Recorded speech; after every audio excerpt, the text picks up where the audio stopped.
Yechia Melech HaMashiach, Tanya, Kofi. Ici, on se trouve au bois de Vincennes, à côté du bois de Vincennes, Baruch Hashem.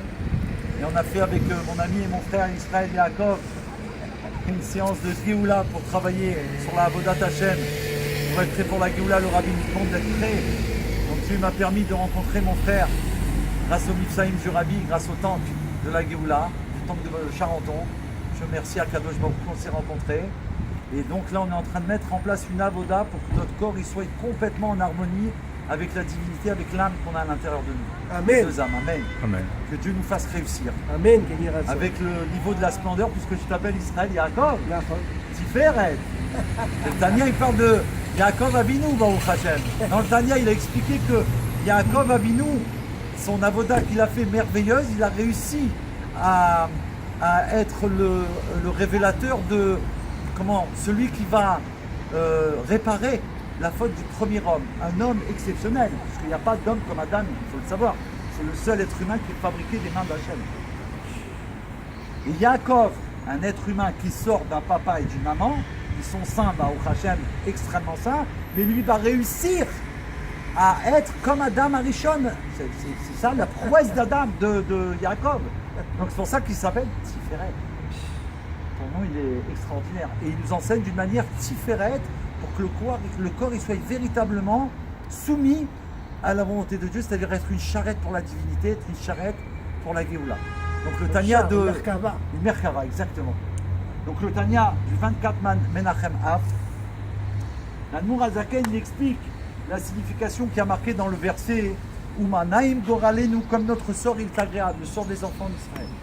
Le sort de tout celui qui veut servir à Kadosh Baruch Hu. Mais dans le Tanya, il parle des enfants d'Israël. De manière générale, la révélation qu'on obtient par l'intermédiaire de la pratique de la Torah et des mitzvot, cette révélation, elle est accessible à chacun. Puisque chacun, Dieu l'a donné la Torah, chacun il peut faire une mitzvah, et au moment où il fait la mitzvah, il y a cette révélation qui va venir dans le Hashem et qui va s'installer dans le monde. Ça veut dire traverser tout le Olamot, les quatre mondes, tout l'enchaînement des mondes, pour arriver ici-bas, là où on est là en ce moment, parce que telle est la volonté d'Hachem. Mais ça, c'est grâce au travail d'un juif. De manière générale, la révélation qu'on obtient par l'intermédiaire de la pratique de la Torah et des mitzvot, elle est accessible à tout le monde. Ainsi, toutes les âmes se doivent d'accomplir toutes les commandes, tous les mitzvot.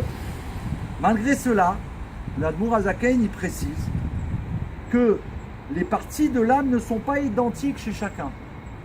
Et on va expliquer pourquoi. Parce que il est possible, du fait que chaque juif est astreint à accomplir la Torah et les mitzvot de la manière la plus parfaite, donc chaque juif, il doit accomplir toute la Torah et toutes les mitzvot. Pas simplement comme cela, ça veut dire, on pourrait dire, je les accomplis, c'est non, dans tes pensées, aussi dans tes paroles, et aussi dans tes actions. Donc imaginez le travail. Et donc si dans une autre vie, j'ai accompli beaucoup de mitzvot, Baruch Hashem, j'espère toutes, presque toutes, et qu'il m'en met plus une, il nous en manquait une, qu'on n'a pas pu parfaire, manque de temps, je ne sais pas ce qu'il y a eu, on n'a pas pu la parfaire, ça ne veut pas dire qu'on l'a pas fait, on l'a fait, on n'a pas réussi à aller jusqu'au bout de la perfection, c'est-à-dire la rendre merveilleuse. Alors à Kadosh Baruch Hu, il nous va faire une tova, un cadeau géant, il va nous réenvoyer dans le corps, dans le monde, pardon, on va être réincarné, et on va être à nouveau quelqu'un qui va venir pour accomplir encore Torah et mitzvot, mais cette mitzvah-là, elle va être spécifique, c'est sa mission. C'est sa mission individuelle, on va dire. Parce que la mission collective du peuple juif, c'est d'installer une demeure pour Akadosh Baruch Hu dans le monde. Donc ça, il dit que chacun, c'est pour ça qu'on a nos âmes sont différentes, puisque chacun il vient venir pour une mission mitzvah différente. Donc on va recevoir la force et la lumière divine pour l'accomplir à la perfection. D'accord ? Et maintenant il explique, pour qu'on comprenne un peu, il dit que, on va expliquer ça avec la note merveilleuse du Balatania, concernant le Goral. Il dit que le tirage au sort, il a deux effets. D'abord, il permet d'établir la part qui revient à chacun, et en outre d'en faire l'acquisition. Donc une fois que je sais, on me dit ça c'est ta part, c'est à toi, à moi de travailler pour l'acquérir, c'est à moi. Ça correspond à l'expression notre sort, comme dans le verset. Comment ça se passait? On agitait le sort dans l'urne, mais quand on arrêtait, l'arrêt qui va être prononcé, c'est l'arrêt de l'Éternel. C'est Dieu qui choisit. En effet, il permet aussi d'attribuer un bien à quelqu'un, et là c'est merveilleux. C'est quoi le Goral? Il veut dire c'est quoi? Le Goral, ça veut dire si toi tu reviens pour telle mitzvah, c'est comme un Goral. Et ça vient de Dieu, c'est un cadeau. C'est une loterie. C'est une loterie, ça veut dire c'est divin. Tu peux pas dire, mais moi je suis avec ma force. Non. S'il y a marqué sur un papier, il y a marqué David, tu dois faire ça. Il y a marqué Israël Jacob, tu dois mettre ça. Tu vas enseigner ça. Mais là, il est en train de dire, sache que c'est un cadeau merveilleux qui vient du niveau de la Yechida, le niveau de l'essence.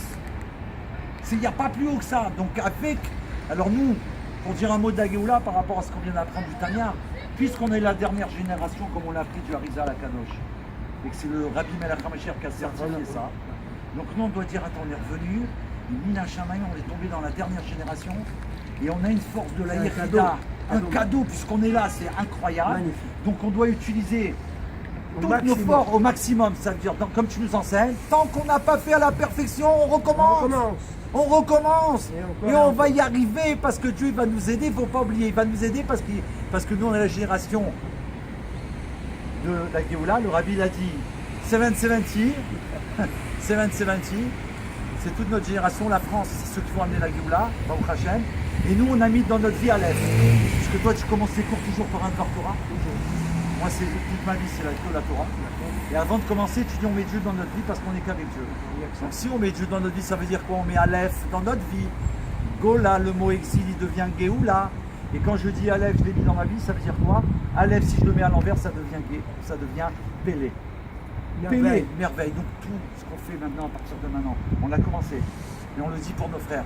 Tout ce que vous faites, faites-le d'une manière merveilleuse. Merveilleuse, ok? Pélé. On s'engage à faire des merveilles pour le maître du monde. Et comme ça, il y aura et comme ça, il y aura des Pélé Plaim, des Zrat Hashem, Yechi, Adonenu, Moreno, Verabenu, Ikonu, les Biat HaMashiach, Tekef Yad Mamash, Vaek, Tekef Mamash. Amen. Amen. Café, Tonya Coffee, en direct et en live. Tanya Coffee, now. Merci beaucoup. Baruch Hashem. Il était mieux celui-là, il était mieux, Il était très bon. Hein? Très bon. C'est une folie.